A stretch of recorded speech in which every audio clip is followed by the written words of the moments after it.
Assalamualaikum warahmatullahi wabarakatuh.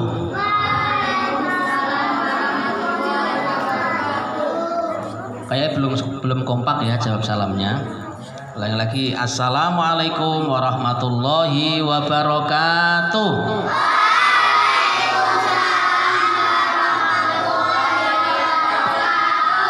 Sekali lagi yang kompak sampai keramiknya bergetar ya. Assalamualaikum warahmatullahi wabarakatuh.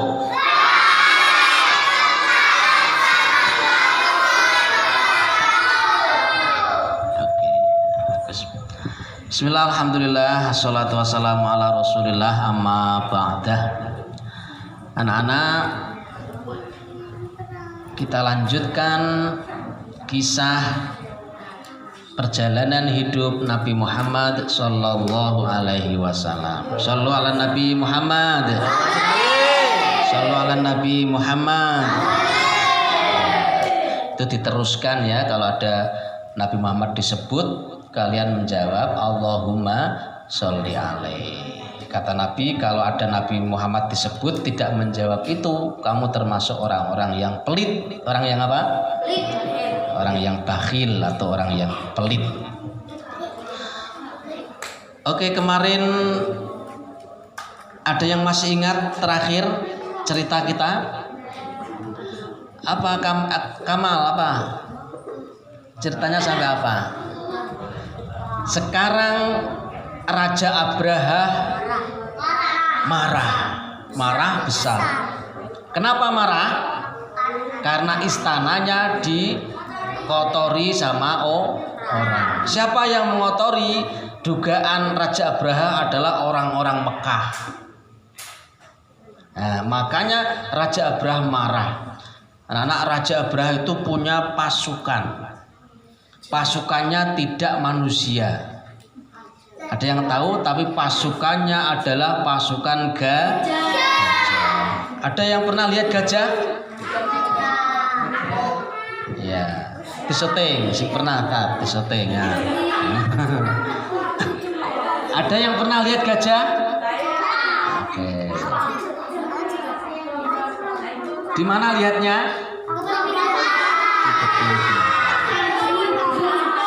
Yang putri ada yang pernah lihat gajah?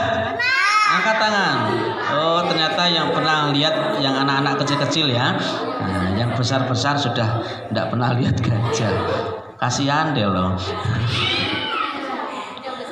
Nah. Gajah itu bagaimana gajah? Kupingnya lebar, belalainya panjang, perutnya besar, kakinya besar dan tinggi. Besar dan tinggi. Suaranya, ada yang tahu suaranya?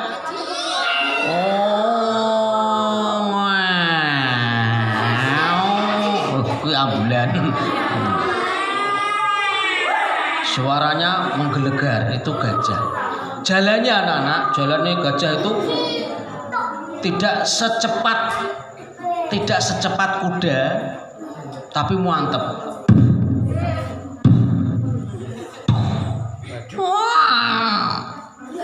Kalau minum sekali minum itu, kalau minum sekali minum itu 10 ember. 10 ember. Minumnya pakai belalai itu, belalai panjang. Itu, nah gajah itu, sudah kenal gajah ya? Gajahnya Raja Abraha itu lebih luar biasa lagi. Gajahnya Raja Abraha itu sudah terlatih. Sudah apa? Terlatih. Terlatih untuk apa? Gajahnya itu bisa untuk perang. Disuruh maju-maju, disuruh berhenti-berhenti, disuruh belok kanan-kanan, disuruh belok kiri-kiri. Gajahnya itu sudah terlatih. Anak-anak hewan binatang itu bisa dilatih. Pernah lihat lumba-lumba enggak? Lumba-lumba atraksi pernah lihat? Nah, bola dilempar blok gitu, bisa ditangkap oleh lumba-lumba. Pernah lihat anjing pelacak? Anjing itu juga bisa dilatih. Pernah lihat kuda? Di mana? Kebun binatang lagi. Kuda itu juga bisa nurut itu karena dilatih. Suruh berhenti. Padahal larinya cepet.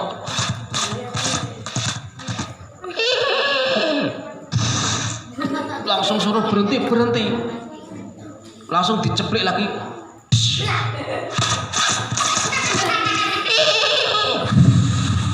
Itu langsung berhenti kuda, padahal kuda. Jadi binatang-binatang itu ternyata bisa dilatih. Nah, kita itu anak-anak itu juga bisa berlatih. Kalau tidak bisa apa-apa, kalau latihan terus insya Allah bisa. Alhamdulillah. Aduh, aku kok ngafalin Al-Quran kok sulit ya. Latihan terus, dibaca terus. Nanti lama-lama bisa. Binatang saja bisa, masa kita ndak bisa? Malam Senin ada acara muhadharah, latihan pidato. Aku kok lama ndak bisa, latihan terus. Nanti lama-lama bisa. Haifa mana Haifa? Qori, aku ndak bisa, latihan terus. Nanti lama-lama bisa. Kayak gajahnya Abraha. Nah, hari itu gajahnya Abraha itu beda sendiri. Gajahnya tuh warnanya putih. Kalau gajah-gajah yang lain belalainya itu sak tangan. Belalainya gajah Abraha itu sak kaki orang gendut. Ada namanya loh, anak-anak. Ada namanya. Andi malah.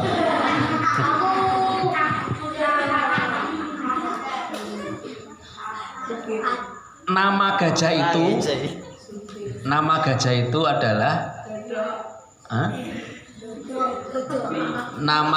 itu adalah Mahmud. Apa? Ingat-ingat nama gajahnya Mahmud. Tapi kalau kamu lihat ada temenmu namanya Mahmud, jangan diece. Namanya siapa? Mahmud. Ih, gajah. Aja ngono. Itu menghina itu namanya. Alfi. Nah. Mahmud itu juga namanya bagus, Mahmud. Tapi nama gajah itu namanya Mahmud. Mahmud itu gajah sing pinter, gajah sing lincah. Walaupun badannya gede tapi lincah. Hari itu sebelum rencana penyerangan Ka'bah, gajah-gajah itu dikumpulkan dulu, dilatih untuk menghancurkan Ka'bah. Raja Abraha membuat Ka'bah pura-pura, tapi bahannya asli dari batu, dibuat persis. Tingginya berapa kemarin? 13 meter, lebarnya 12 meter, dibuat dari batu, pakai semen kuat. Terus si Mahmud dan teman-temannya itu disuruh berlatih, dihitung sama Raja Abraha. Hei gajah, dengarkan. Yes. Gajah no yes. Nanti hitungan ketiga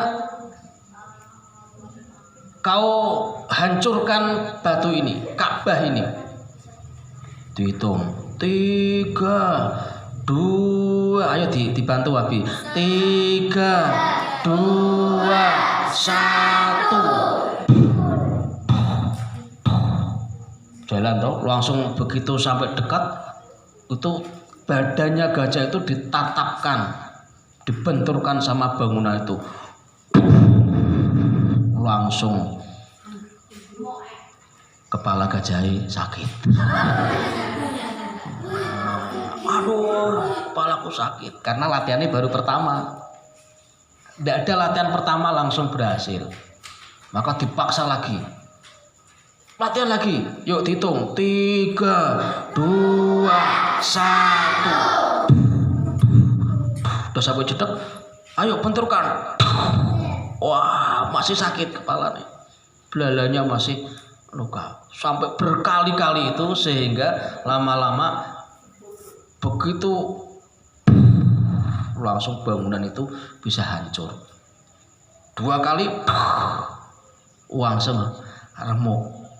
Nah, setelah bisa, gajah ini kan pimpinannya, dia punya anak buah. Di belakangnya itu ada banyak gajah-gajah juga terlatih juga bersama-sama. Wah, dalam waktu latihan beberapa hari, sehingga hari terakhir itu langsung dalam waktu beberapa menit bangunan itu bisa hancur.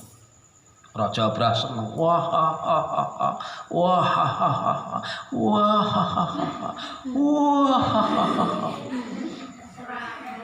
Orang Mekah, sebentar lagi Ka'bahmu akan aku hancurkan. Tunggu saatnya. Ka'bahmu akan aku hancurkan. Ka'bahmu akan aku hancurkan. Senang itu. Terus Raja Abraha kemudian menyiapkan pasukan manusia. Prajurit-prajurit yang terbaik disiapkan. Karena kan kalau Raja Abraha nyerang Ka'bah, otomatis orang-orang Mekah juga tidak terima. Nanti pasti akan mengadakan perlawanan. Karena Ka'bah itu rumah Allah, dihormati. Masa mau dihancurkan? Pasti orang-orang Mekah itu tidak terima. Maka Raja Abraha selain menyiapkan pasukan gajah untuk menghancurkan Ka'bah, juga menyiapkan prajurit-prajurit untuk perang. Kalau nanti orang Mekah tidak terima, langsung diumumkan besok pagi jam 7 kita berangkat beramai-ramai ke Mekah. Kita hancurkan Ka'bah. Prajurit siap. Siap. No, prajurit kan banyak. Gajah siap. Gajah kecil. Siap semua. Semua siap. Ayo kita berangkat. Maju tak gentar. Rano ya. Ada. Maju bareng-bareng dengan membawa bekal. Ada yang bawa minuman, ada yang bawa donat, ada yang bawa nasi goreng, ada yang bawa siomay, semua dibawa itu. Wah, anak-anak terus pasukan itu berangkat. Di tengah perjalanan ada perlawanan anak-anak. Ditanya, ini mau kemana ini pasukan? Mau menghancurkan Ka'bah. Orang-orang yang Islam waktu itu tidak terima. Ini belum sampai ke kota Mekah ini sudah ada yang tidak terima. Satu kampung itu diumumkan, ada yang mau menghancurkan Ka'bah, kita lawan perang. Kalah habis.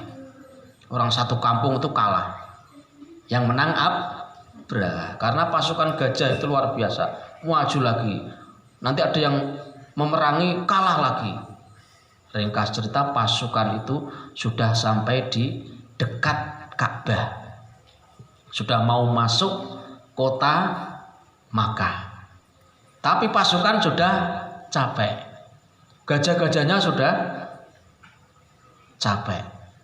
Terus istirahat. Pak Abraha menerangkan, pasukan semua, biar tenaga gajah dan tenaga kita besok full. Malam ini kita istirahat dulu. Kita teruskan perjalanan besok. Baik Tuan. Wah, sekarang makan semuanya. Ternyata makanan sudah ada yang habis. Terus Raja Abraha memerintahkan gini, ayo ada prajurit, 100 prajurit ke sini untuk menakuti orang-orang Mekah. Rampoklah, ambillah binatang ternak penduduk Mekah. Biar nanti kita buat pesta. 100 prajurit gagah-gagah itu masuk ke kota Mekah. Terus merampok tahu? Mengambil dengan paksa. Masuk di kandang mbek. Terus tidak assalamualaikum, langsung diambil. Kambingnya diambil, dituntun 10 ekor dibawa. Sana bawa 50 ekor. Termasuk anak-anak, unta-unta juga diambil. Termasuk unta Abdul Muthalib. Siapa Abdul Muthalib? Masih ingat? Kakeknya Nabi Muhammad. Siapa Abdul Muthalib? Abdul Muthalib adalah yang menguasai Ka'bah. Siapa Abdul Muthalib? Abdul Muthalib adalah yang menguasai sumur Zam-Zam. Siapa Abdul Muthalib? Abdul Muthalib adalah pemimpin Mekah. Itu yang memimpin adalah Abdul Muthalib. Abdul Muthalib kaya raya. Dia punya ratusan ekor unta, punya ribuan ekor kambing.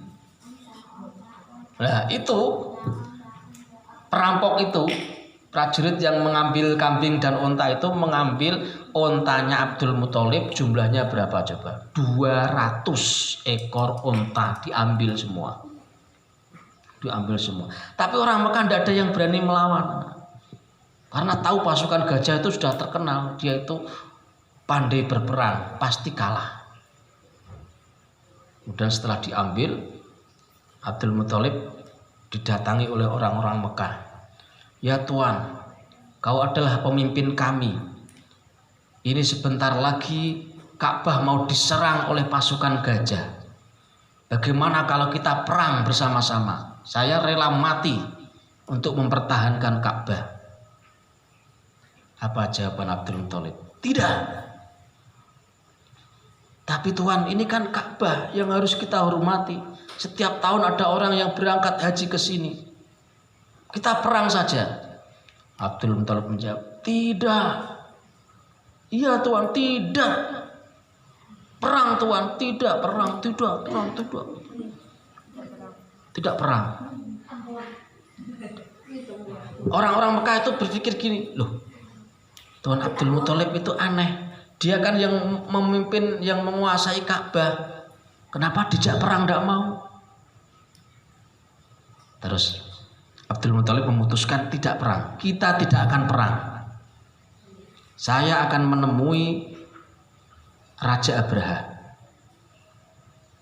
Ayo, diikuti oleh beberapa orang. Itu Abdul Muthalib menemui Raja Abraha di kemahnya. Itu Raja Abraha kan membuat kemah di lapangan gitu, dekat kota Mekah. Sampai di sana, Raja Abraha itu kalau duduk itu tidak mau duduk di bareng-bareng anak-anak. Di sini gini tidak mau. Kalau orang-orang duduk di bawah, Raja Abraha itu duduk di atas. Kalau orang-orang duduk di atas, dia lebih tinggi lagi, karena dia raja. Kalau orang-orang naik, dia lebih tinggi lagi duduknya. Itu terus. Nah, hari itu, malam itu, Abdul Muthalib menemui Raja Abraha. Raja Abraha yang jeleng diikuti oleh beberapa orang. Raja Abraha itu melihat dari kejauhan itu ada sinar datang. Siapa itu? Orang tua tapi wajahnya bersinar. Kenapa Abdul Muthalib bersinar? Itu masih ada sisa-sisa nur Nabi Muhammad Shallallahu Alaihi Wasallam. Maka Abdul Muthalib itu berwibawa, bercahaya, datang menemui Raja Abraha. Tiba-tiba Raja Abraha itu berkeringat, terus agak pucat. Dia kan tadinya naik di atas, duduk di atas. Begitu Abdul Muthalib datang itu, Abdul Muthalib itu dipersilahkan. Silakan Tuan, duduk. Abdul Muthalib duduk di bawah. Raja Abraha itu yang tadinya di atas, tiba-tiba tidak kuat. Terus dia turun ikut duduk di bawah. Padahal selama hidupnya, selama jadi raja, Raja Abraha itu tidak pernah duduk bareng lesehan bareng-bareng orang, tidak mau. Pasti lebih tinggi. Tapi hari itu Raja Abraha harus duduk bareng dengan prajurit-prajurit yang lain, bareng dengan Abdul Muthalib. Terus ditanya, kamu siapa? Saya pemimpin kota Makkah. Pemimpin kota Makkah. Iya. Namamu siapa? Namaku Abdul Muthalib. Pikiran Raja Abraha begini, pasti Abdul Muthalib mau ngajak perang. Yang kedua, pasti Abdul Muthalib mau menghentikan rencana Abraha untuk menyerang Ka'bah. Karena Ka'bah itu terhormat. Pikiran Abraha seperti itu. Maka ditanya, Tuan Abdul Muthalib, kenapa kau datang ke sini? Abdul Muthalib menjawab, Abraha, saya datang ke sini untuk meminta unta-unta kami, kambing-kambing kami yang kamu rampok, yang kalian rampok. Kaget Raja Abraha. Hah? Ternyata cuma ini permintaannya. Wah, tak pikir itu kamu pemimpin yang hebat, pemimpin yang memikirkan rakyat, pemimpin yang memikirkan Ka'bah. Ka'bah itu kau sanjung-sanjung, Ka'bah itu kau hormati. Mau aku hancurkan besok pagi. Ternyata kamu tidak memikirkan Ka'bah sama sekali. Pemimpin macam apa kamu itu Abdul Muthalib? Dikirakan seperti itu toh. Abdul Muthalib datang mau menyelamatkan Ka'bah. Ternyata Abdul Muthalib datang mau meminta unta, mau meminta kambing, tidak mau menyelamatkan Ka'bah. Terus dihina sama Raja Abraha, kamu itu tidak memikirkan Ka'bah, malah minta unta. Abdul Muthalib kemudian menjawab. Jawaban itu membuat hati Raja Abraha itu bergetar, membuat hati Raja Abraha itu merinding, agak ketakutan, agak khawatir karena mendengar jawaban Abdul Muthalib. Apa sih jawaban Abdul Muthalib itu? Besok aja diteruskan, insyaallah ya. Terima kasih. Selamat istirahat. Assalamualaikum warahmatullahi wabarakatuh.